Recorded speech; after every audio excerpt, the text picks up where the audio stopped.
welcome to another weekly update. Hope you're doing well. Couple of interesting things to talk through this week. I'll try and get them all done in the time, so let's go for it. So first one, this is a kind of slight departure, but it's such a good blog post. I absolutely had to be included this week. It's by fellow MVP Luise Freese, who is an expert in all of the sort of, what I'd say, the business application side of things, Power Platform. She's part of the M365 PMP team. She's a Power Platform architect. She does Azure stuff. And she's written this really good article about the licensing implications and some of the thinking that goes on around licensing for something like Power Apps and Power Platform. So, like I say, I don't often cover the lower code stuff. I tend to stick to the pro code stuff because there's great people like Louisa covering the Power Platform stuff. But this is definitely a conversation that I hear a lot and that comes up. And I think this was a really, really good take on why the licensing cost alone is not the only thing you should think about, because it's that sticker shock thing and it feels expensive.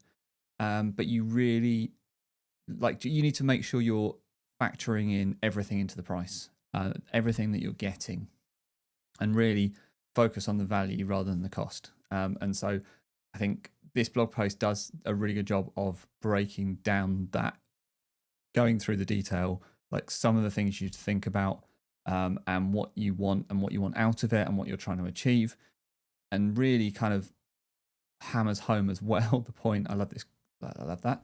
But hammers home as well the point that if you try and cheap it, you end up like not achieving what you actually set out to achieve, and you just wasted the money. Even though it was less money, you've wasted it. So that's silly. And so, yeah, it's a good article. You should go and read it. I thought it was interesting to bring to this group as well, because even though I tend to talk more to sort of pro developers, I think it's really important to keep up with what's happening in the Copilot, in the sort of Power Platform space, in that kind of lower code space, because for sure, like, there's things that were hard a few years ago are easy today. So I think it's incumbent on pro coders to push back on things they're being asked to do if there are better ways to do them using the tools that are already available. I think you need to be aware to that and say, actually, there's a better way to do this. You could do this quicker and cheaper and safer over in Copilot Studio. And I will concentrate instead on the things where I can add real value by doing the things that are not possible to do in something like Copilot Studio or Power Platform. So that's my take on it. So that's why I thought the blog post was worth reading. Okay, speaking of building new things, Microsoft have done a really interesting blog post that's come from their engineering team, with only, I think, a light sprinkling of marketing, but talking all about how they are using bots and AI and Copilot and agents internally to help their own kind of dev ALM process. And they've built something called Athena, because it's impossible to build agents without giving them a new name.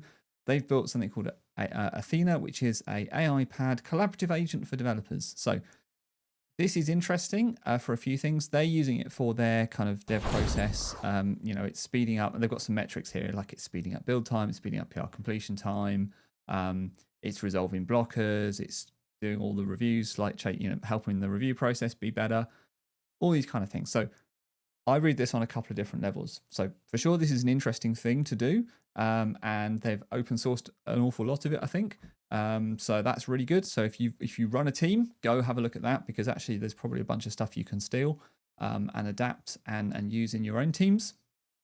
But I think actually almost more than that, I think it's really good that Microsoft are doing the dog fooding here. They are taking some of this stuff and putting it into their own dev teams. The reason for that is that it irons out the bugs and it irons out the kinks. Like when you're using the thing, when Microsoft developers are using the agents and the integrations and the process, they will find the problems that we're finding and they will fix them. So I think it's almost better than the actual original stated goal, which was to kind of make that whole dev process better, which is great. And we've come out of it with this kind of open source template for how other teams can do it. But actually, I think the real value for all of us here as well is that it's going to just make the whole thing better, because they're using it themselves. They will find problems and they will therefore want to fix those problems. So I think that's all good. Okay, let's step back a few years to the Exchange Web Services. I wouldn't normally keep talking about Exchange Web Services, except I know that there are people out there who care about this deeply and still rely on it quite a lot. And I know that because I hear from you. So I did want to kind of bring this up. So we're about 18 months away from the full retirement of EWS. Microsoft have brought out some new tooling to help you. And so they've got a code analyzer and a usage report, which you can use. So the idea here is that you can put this into your code. It will analyze your code and it will tell you where you're still using EWS calls that you need to move away from. So this is kind of helpful. I think it's a good thing to do. And you can see here, like as well, you're getting these warnings, really detailed warnings in the code as well, which is really nice to sort of say, look, you're making this call and it's going to go away. And yeah, here's what you can do about it. And then obviously you've got GitHub Copilot. So you've got the suggestions for what you can do to move away from it and where to go and all the rest of it. So I think these are good. These two things, the kind of report and then also the code helpers, are all helpful things to do.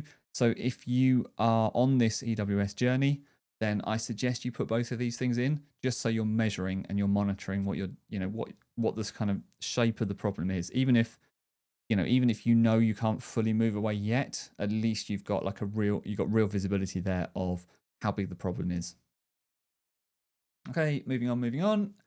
Back in March, I talked about how the Azure Communication Services team have teamed up with Microsoft Teams Phone to bring this kind of contact center as a service ISV solution, so that you could help sort of take the Teams stuff that you've done with Teams and bring it into ISV solutions.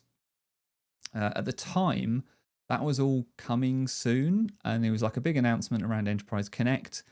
And I talked about it back then, and it was coming soon. If you tried to use it, you'd have found that it didn't actually quite exist yet. Well, now it does. It's coming into public preview. So I think probably at the time it was into private preview because they've got a number of kind of key partners they're launching with. But it is now fully in public preview as of this week. There's a blog post out. I'll share blog post out. I'm talking about it. Goes over much the same things that we spoke about in March. I think this diagram is exactly the same as the one from the March blog post, I think all the key features are the same. It's just good to know that this is now actually something you can do. So from being announced, it was a couple of months till it got to this point. But if you've been waiting for it, then you should find that it is now something you can go and do. So here's the blog post kind of telling you how and crucially, how you get started. So the kind of concepts, the feedback, the FAQs, and some tutorials as well. So that's all great. And then finally, what have we got? So finally, this one, again, kind of dropping down to the low code for a second. Again, in that kind of, it's good to know. I'm going to kind of bring it all the way back around to the beginning. It's good to know what's going on in the other places. And so this is a mega blog post which rounds up the big announcements from Build for Copilot Studio. And it is worth just going through these just so you know the capabilities of what you can do in Copilot Studio, because it's a lot now. There is a lot in here. This is becoming a really powerful engine. And so I don't want you to ignore it just because you think it's not a pro-code tool. Okay. It might be the quicker way to get something done, and that's okay. Just be aware of things like licensing and pricing, but it's got lots of cool stuff in it now. So it is definitely worth understanding it, even if you don't use it, because you're going to get asked about it, and people are going to do their proof of concepts in it and then want to move from that into something that you support. So understanding what that looks like, and there are these models now where you can run something built in Agent SDK, you can run it inside Copilot Studio. And so there's some really cool stuff happening to kind of bridge those gaps. So look into it. All right, enough from me. Have a great week, whatever it is you're doing, and I'll speak to you next time.